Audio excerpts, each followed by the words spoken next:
2వ తారీఖు అండ్ 11, 20, 29 తేదీలలో మీరు జన్మించారా?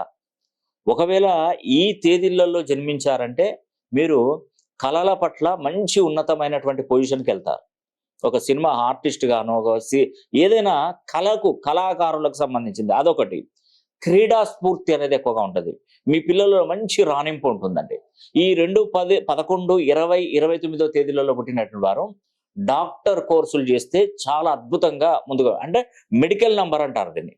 అదే కళారంగానికి, క్రీడా స్ఫూర్తికి, మెడికల్‌కు సంబంధించినటువంటి తేదీలు ఇవన్నీ గూడా. ఇందులో పుట్టారంటే మీ లక్ష్య సాధన కోసం మీరు ప్రతి ప్రయత్నం విజయవంతం అవుతుందండి. మీరు ఏదైతే కోరుకుంటారో, ఏదైతే కావాలని కోరుకుంటారో, నేను ఒక్కటే మీకు అడ్వైస్ ఇచ్చేది. మీ పేరు మీకు అదృష్టాన్ని ఇచ్చేటువంటి ఒక ఆయుధం, ఒక సాధనం. ఆ సాధనాన్ని 270 డిగ్రీల పైన పేరు బలాన్ని మార్చుకోండి. నేను చెప్పేది అక్షరాల నిజం.